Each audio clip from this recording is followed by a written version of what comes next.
খাসলত মানে চরিত্র, আমরা বাংলায় বলি লোকটার খাসলত খারাপ, একটু বাংলা গোল করে দিলি হয়ে গেল। হ্যাঁ, না, খাসলাত আরবি হলো, উর্দু তো খাসলাত বলি, इसकी খাসলাত খারাপ হয় উর্দু দেওয়া, আর বাংলাতে গিয়ে এর খাসলত খারাপ। জি, আমাদের অঞ্চলে খাসলত খারাপ। জি, সুম্মিয়াত খেসালুল ফিতরা। তো এই প্রাচীনতম সুন্নতগুলিকে, এগুলিকে কি বলা হয়েছে? সুনানুল ফিতরা বা খেসালুল ফিতরা বলা হয়েছে, প্রাচীনতম চরিত্র বা আদর্শ। তাহলে খেসালের মানে এইরকম হবে আদর্শ। লিআন্না ফাইলাহা ইয়াত্তাসিফু বিল ফিতরাতে, কারণ এই কাজগুলি, একটি নতুন কথা বর্ণনা করছেন, আমি তো কিছু বয়ান করেছি তার সাথে শুনুন। কারণ এই কাজগুলি যারা করে, এই যে প্রাচীনতম সুন্নতগুলি যারা বাস্তবায়ন করে, তারা ভূষিত বা তাদের মধ্যে এই গুণ রয়েছে। কি গুণ রয়েছে? ওই প্রাকৃতিক গুণ রয়েছে, আল্লাতী ফাতার আল্লাহ আলাইহি, যার উপর আল্লাহ মানুষকে সৃষ্টি করেছেন। মানুষকে আল্লাহ পাক সুন্দর করে সৃষ্টি করেছেন, তাই না? মানুষকে আল্লাহ কি করেছেন? সুন্দর করে। লাকাদ খালাকনাল ইনসানা ফি আহসানি তাকওয়িম, আল্লাহ সূরা 3 বলেছেন, নিঃসন্দেহে মানব জাতিকে আমি সৃষ্টি করেছি অতি সুন্দর অবয়বে। শুধু সুন্দর না, ফি আহসানি বলেছেন, অতি সুন্দর, অত্যন্ত চমৎকার শারীরিক গঠন দিয়ে, দৈহিক গঠন দিয়ে আল্লাহ সৃষ্টি করেছেন। দেখেন একটা বাচ্চা ছোট থেকে বড় হচ্ছে, ধীরে ধীরে কত সুন্দর লাগছে। হ্যাঁ, আদর করতে ইচ্ছা করে, তাই না? তারপরে মোচ গজিয়ে গেল, দাড়ি বেরোলো, ঠিক আছে, তারপরে বগলে বেরোলো, হ্যাঁ, আরো যেখানে রয়েছে অপ্রয়োজনীয় চুল যেগুলো, সেগুলো বেরোলো। যখন বেরোলো তখন এগুলোতে করে কি, হ্যাঁ, বিভিন্ন রকমের বিভিন্ন দিক থেকে খারাপ লাগে। ময়লা আবর্জনা জমবে, এখানে যত লোম থাকবে তত, হ্যাঁ, কারণ যেখানে জোর আছে সেখানে ময়লা আবর্জনা জমবে। এইরকম জায়গাতে ময়লা আবর্জনা অত জমবে না যত এখানে জমবে, বুঝছেন না?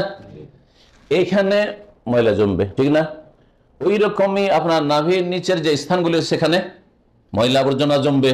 জি হ্যাঁ, আর যত নোংরা হবে, যত ময়লা আবর্জনা জমবে, তত বেশি আপনার শরীর স্বাস্থ্যের জন্য ক্ষতিকর এটা।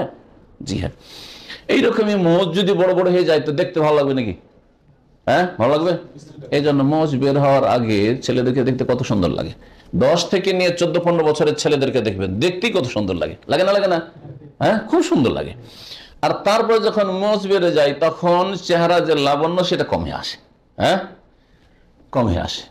মোচ বেরোলো। দাড়ির ক্ষেত্রে, দাড়ি পুরুষদের জন্য সাজ, এটা জিনত। মা আয়েশা রাদিয়াল্লাহু তাআলা বলতেন যে আলহামদুলিল্লাহিল্লাযী যায়্যানা রিজালা বিল্লোহা, সে আল্লাহ পাকের যাবতীয় প্রশংসা যিনি পুরুষদেরকে সুসজ্জিত করেছেন দাড়ির দ্বারা। দাড়িটা সাজ এত সুন্দর লাগে, আপনি বিনা দাড়ির ছবি একটা রেখে দেন, যারা দাড়ি এখনো রাখেননি, আর দাড়ি রাখার পর একটা ছবি করেন, আর পাশাপাশি দুটো ছবি নিজে বিচার করিয়েন যে কোনটা ভালো লাগে। আপনাদের অনেকে যাদের 40 পার হয়ে গেছে বয়স, দাড়ি যদি না থাকে তো গাল ট্যাপসা লাগবে, বুঝেন? ট্যাপসা বুঝেন কি বুঝেন না আপনারা? এই ভাষায় বুঝলাম যাতে বুঝেন, মানে বসা বসা লাগবে, হ্যাঁ, দেখতে খারাপ লাগবে। এখানে মানে জড়ো হয়ে গেছে, দেখতে খারাপ লাগছে, লাগছে না? লাগছে না? ভালো করে দেখবেন তাহলে। কিন্তু যখন দাড়ি থাকবে তখন চেহারা, হ্যাঁ, গালটা ভরা গাল লাগবে। বুঝা গেছে? কত সুন্দর লাগছে। এটা একটা বুঝাইলাম, আপনি এইভাবে আরো বুঝতে পারেন আপনি। তো দাড়ি হচ্ছে সত্যি জিনত। যেমন মহিলাদের জন্য লম্বা চুল থাকা হচ্ছে সাজ। চুল না থেকে যদি চুল, হ্যাঁ, পুরুষদের মতো করে রাখে তো মহিলাকে দেখতে ভালো লাগবে। যদি নেড়া করে নেয়, যদি টাকলা করে নেয়, দেখতে ভালো লাগবে? নোংরা লাগবে। আপনার রুচি হবে না আপনার স্ত্রীর যদি টাকলা করে নেয়, ঠিক না? তাহলে আপনার যদি আপনার স্ত্রী মাথা টাকলা করে নিয়েছে বা আপনার মতো চুল করেছে, সেজন্য দেখতে ভালো লাগে না, তো আপনাকে কি করে ভালো লাগবে? প্রাকৃতিক ভাবে আপনিও দাড়ি মোড়া যদি লোক হন, তো আপনার স্ত্রীকেও ভালো লাগে না, আপনার স্ত্রীকেও ভালো লাগে না। জি। আর যদি সে বলে যে না না তোমাকে ভালো লাগছে, ভালো লাগছে, অনেক এরকম আছে, তাহলে সে আসলে তার প্রকৃতি, হ্যাঁ, কি হয়েছে? বিকৃত হয়ে গেছে। মাসখুল ফিতরা, মানুষের প্রকৃতি বিক্রি হয়ে যায়। যার যেরকম প্রকৃতি বিকৃত হয়েছে ওইভাবে ও খারাপ হয়ে যায়। ব্যভিচারকারী লুচ্চাকে ওইটাই ভালো লাগছে, প্রকৃতি তার কি হয়ে গেছে? বিকৃত হয়ে গেছে। মদখোরকে নোংরা জিনিস খেতে ভালো লাগছে, কারণ প্রকৃতি তার বিকৃত হয়ে গেছে, বোঝা গেছে? হ্যাঁ, ধূমপায়ীকে ওই গন্ধই ভালো লাগছে, তামাকের গন্ধ আর ওই ধোঁয়ার গন্ধই ভালো লাগছে।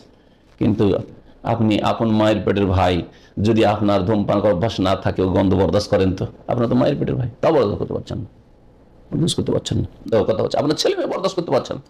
কিন্তু ধীরে ধীরে আপনার এই ধোঁয়া খেয়ে খেয়ে আপনার ছেলে মেয়ের প্রকৃতি বিঘ্নিত করে ফেলেছে, যার ফলে আর কিছু লাগে না ওদেরকে। বাপ সিগারেট খাচ্ছে, ছেলে মেয়েরা ধোঁয়া টানছে, আর তাদের শরীর সর্বনাশ হচ্ছে, প্রকৃতি বিঘ্নিত হয়ে গেছে, কিছু বলছেন হয়তো। তো আল্লাহ রাব্বুল আলামিন এই ফিতরাতের উপর পয়দা করেছেন। জি, দাড়ি থাকলে সুন্দর লাগে, কিন্তু মজ যদি বড় করে দেয় দাড়ির মতো, তো দেখতে হিংস্র পশুর মতো লাগবে। হ্যাঁ, যার ফলে মজকে ছোট করতে হবে। জি হ্যাঁ। আর যেগুলো বললাম অন্যান্য যেগুলো, হ্যাঁ, সেগুলো যদি থাকে, আর যদি নখ থাকে, তাহলে হিংস্র পশু লাগবে, বাঘ ভল্লুকের মতো লাগবে। লাগবে না? লাগবে না? জি হ্যাঁ। এক শ্রেণীর মহিলারা আজকাল বাঘ ভল্লুক এই বড় বড় করে খেয়েছে। জি, আল্লাহ হিদায়াত করে দেন।